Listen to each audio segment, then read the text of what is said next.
আপনারা জানেন যে আমাদের নেতা আগামী দিনে যিনি বাংলাদেশের নেতৃত্ব দিবেন, যদি আপনাদের দোয়ায় আপনাদের সমর্থন পায়, শহীদ প্রেসিডেন্ট জিয়া রহমানের সুযোগ্য সন্তান এবং সাবেক প্রধানমন্ত্রী দেশনেত্রী বেগম খালেদা জিয়ার সুযোগ্য সন্তান জনাব তারেক রহমান আজকে সারা বাংলাদেশের মানুষের পাশে দাঁড়ানোর জন্য আহ্বান জানিয়েছেন।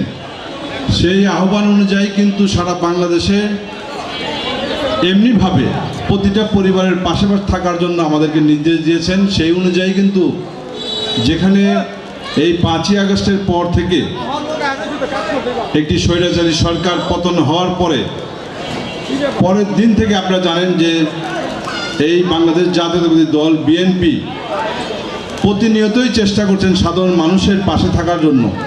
আপনাদের মনে আছে যে হঠাৎ করে মানুষ সৃষ্ট বন্যা আমাদের প্রতিবেশী রাষ্ট্রের মাধ্যমে পানি ছেড়ে দিয়ে বন্যা হয়েছিল 12টি জেলায়, আপনারা দেখেছেন।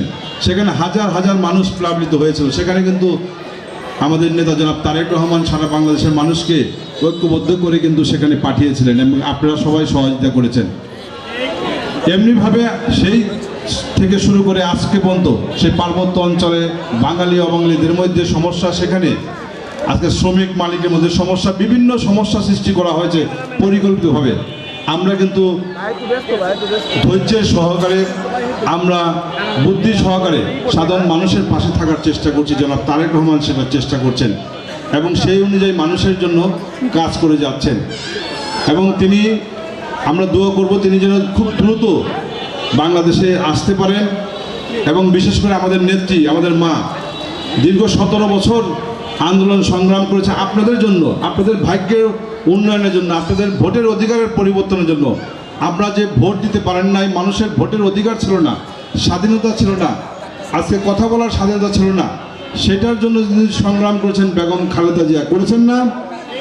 এবং তিনি প্রায় 7 বছর জেলখানায় অবরুদ্ধ ছিল, তিনি চিকিৎসাও পান নাই, তাকে চিকিৎসা দেওয়া হয় নাই।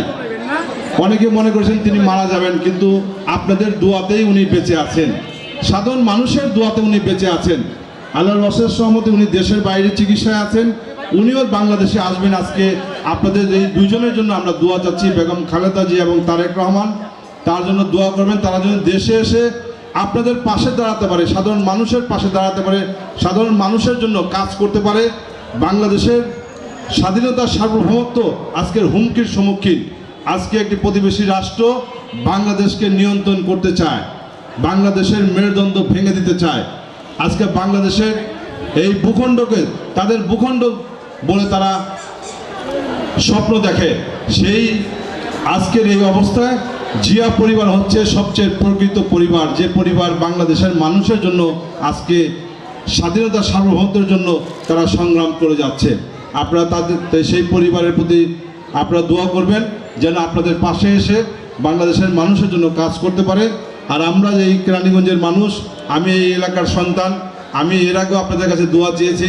আমি আপনাদের ভাই, আপনাদের বন্ধু, আমি ছোট ভাই, হয়তো বড় ভাই, আমি আপনাদের একজন সাধারণ কর্মী হিসেবে আপনাদের কাছে দোয়া চাই। আপনাদের যারা সাধারণ মানুষ এখানে উপস্থিত হয়েছেন, আপনাদের দোয়াটাই হচ্ছে প্রকৃত দোয়া। আপনারা যদি আমাদের জন্য একটু দোয়া করেন, তাহলে হয়তো আমরা ভবিষ্যতে, আমি এই এলাকার সন্তান হিসেবে দীর্ঘদিন যাবৎ প্রায় 35 বছর যাবৎ রাজনীতির অঙ্গনে আছি।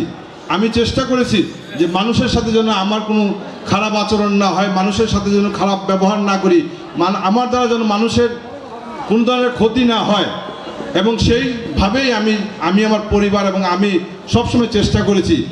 গত কয়েকদিন আগে আমি আল্লাহর ঘরে গিয়েছিলাম উমরা পালন করতে। আমরা সপরিবারে, আল্লাহর অশেষ রহমতে আমরা সপরিবারে আসতে পেরেছি।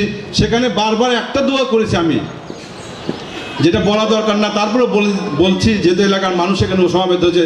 বারবার একটা কথা আল্লাহর ঘরে বলেছি যে আল্লাহ, আমার দ্বারা যেন কোনো মানুষের ক্ষতি না হয়। এটা আমি বারবার আল্লাহর ঘরে মক্কা মদিনাতে বারবার বলেছি এবং আজকেও এই ঈদগার মাঠে বলে যাচ্ছি যে আমি যতদিন পর্যন্ত রাজনীতিতে আছি বা যতদিন পর্যন্ত বেঁচে আছি, সাধারণ মানুষের জন্য আমার দ্বারা কোনো ক্ষতি না হয়, সেই দোয়াটা আমার জন্য করবেন এবং সেইভাবে আমি যেন কাজ করতে পারি, সেইভাবে আমার পাশে থাকবেন। এবং আমি যদি রাজনীতিতে বাংলাদেশ জাতীয়তাবাদী দল বাংলাদেশের রাষ্ট্র ক্ষমতা আসতে পারে আপনাদের সমর্থনে, ইনশাল্লাহ কথা দিচ্ছি এই কেরানীগঞ্জ, এই জিঞ্জিরা মানুষের উন্নয়নের জন্য আমরা এই কেরানীগঞ্জকে পরিকল্পিত একটি শহর হিসেবে গড়ে তোলার জন্য যা যা করা দরকার আমরা তা করার জন্য প্রস্তুত নিয়ে আমরা কাজ করব। সেই প্রত্যাশা ব্যক্ত করে সবার কাছে দোয়া কামনা করে আমার বক্তব্য শেষ করছি। খোদা হাফেজ। বাংলাদেশ জিন্দাবাদ, জাতীয়তাবাদী দল জিন্দাবাদ, শহীদ জিয়া বেগম খালেদা জিয়া জিন্দাবাদ। সবাইকে ধন্যবাদ জানাচ্ছি।